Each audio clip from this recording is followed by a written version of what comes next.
বন্ধুরা good morning. আশা করি তোমরা সবাই ভালো আছো, আমিও খুব ভালো আছি।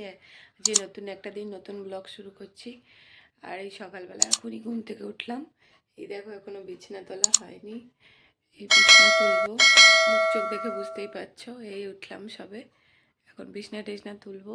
চলো কি কি করি না করি, আজকে সারাদিন কি করি না করি সবটাই শেয়ার করব তোমাদের সাথে। তো সবাইকে জানাই হ্যাপি উমেন্স ডে। সবাই কেমন মানালে উমেন্স ডেতে কে কী করলে সেটা জানিও। আর তার সাথে চলছে শিবরাত্রি। শিবরাত্রি এবারে 2 দিন ধরে পড়েছে, মানে 8 তারিখে পড়ছে আর 9 তারিখে ছাড়ছে। 8 তারিখে 8টার পর পড়ছে আর হচ্ছে 9 তারিখে 6টার সময় ছেড়ে যাচ্ছে। তো সবাই শিবরাত্রি কেমন করলে কেমন করে মানালে সেটাও জানিও। আমি এমনি উপোস টুপোস করিনি, কিন্তু স্নান করে ঠাকুরকে জল দেব, এই আর কিছু না। এখন আর উপোস করি না, কারণ এই মেয়েকে নিয়ে স্কুলে দৌড়াদৌড়ি করতে হয়, আর উপোস সেরকম তাই জন্য করিনি। এমনি ঠাকুরকে জল টল দেবো, ঘরের যে ঠাকুর আছে শিব ঠাকুর, তাকে জল টল দেবো। তো চলো আজকের দিনটা এই শুরু করলাম। দেখো কি করছি না করছি সারাদিন। ওর বইয়ের খাপ ওকেই গোছাটা দিয়েছে, ওর বইয়ের জায়গা বলেছি গোছা, এই যে গোছাচ্ছে। সর একটু মাথাটা সরা দেখা।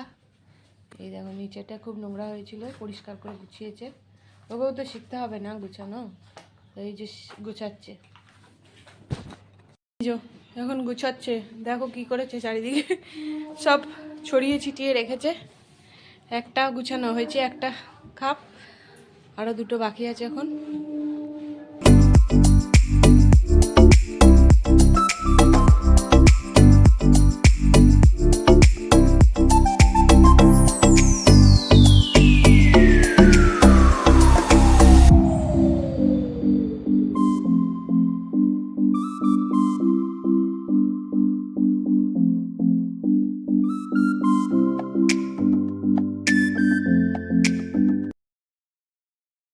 যে দেখো বিছানার ওপর কি অবস্থা, সব বের করে এখানে রেখেছি। এখান থেকে এখন আমাকে শীতের জামা কাপড়গুলো ঢোকাতে হবে।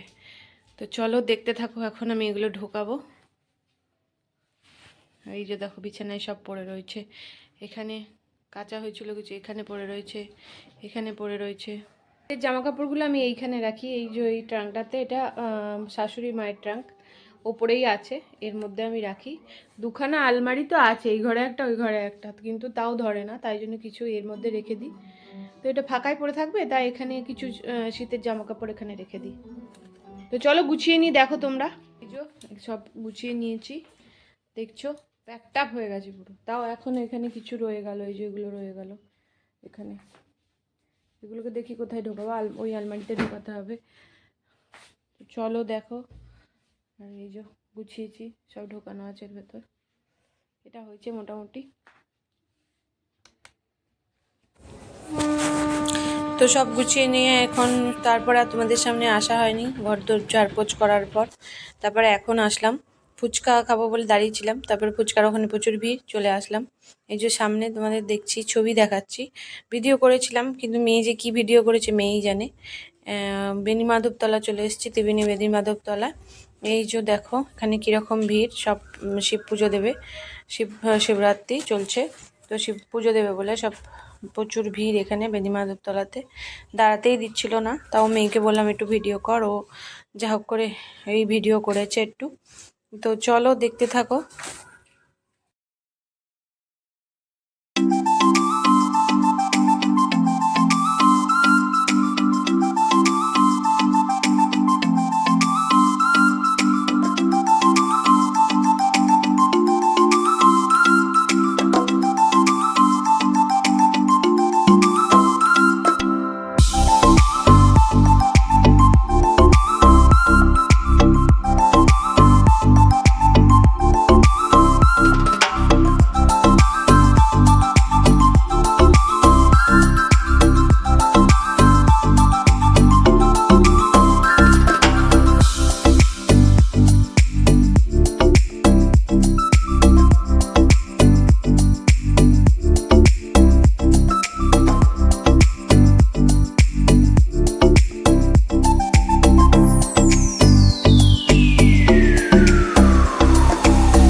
তো তোমরা দেখলেই সবাই কাকে করে জল নিয়ে যাবে বলে আসছে, স্নান করবে, জল নিয়ে যাবে। তো আজ ভোরবেলা থেকেই হয়েছে, আজ না কাল থেকেই চলছে। আর ত্রিবেণীতে তো সবসময়ই আসে সবাই স্নান করতে, অনেক দূর দূর থেকে আসে। আর এই যারা কাকে করে জল নিয়ে যাবে, এরা যাবে হচ্ছে মহানাদে যাবে, জল নিয়ে মহানাদে যাবে, ওখানে শিব বাবাকে ঢালবে, আমার যতদূর জানা। আর এখানে দেখো চারিদিকে ও ফুল নিয়ে বসেছে সবাই, এখানে চারিদিকে যেন মেলা হচ্ছে মনে হচ্ছে, এত ভিড়। ত্রিবেণীতে কোনো অনুষ্ঠান হলেই প্রচুর ভিড় বেড়ে যায়, এমনিই সবসময় ভিড় থাকে, তারপরেও ভিড় এখন। আর এই যে আমি একটু বেরিয়েছিলাম তোমাদের সাথে শেয়ার করব বলে, এই দেখো ছোট ছোট মেয়েরা সব শাড়ি পরে যাচ্ছে, এইসব দেখে তো আমার কথাও মনে পড়ে যাচ্ছে, মানে আমিও ছোটোবেলায় এরকম শাড়ি টাড়ি পরে সন্ধ্যেবেলা যেতাম শিবের মাথায় জল ঢালবো বলে, সারাদিন নির্জলা উপোস করার পর।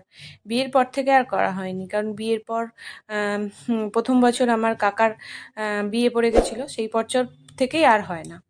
তো আজকের ব্লগটা এই পর্যন্তই রাখলাম। তোমাদের যদি আমার ব্লগ দেখতে ভালো লেগে থাকে তাহলে একটা লাইক করো, কমেন্ট করো, আর সাবস্ক্রাইব করতে ভুলো না। সবাই ভালো থেকো, গুড নাইট।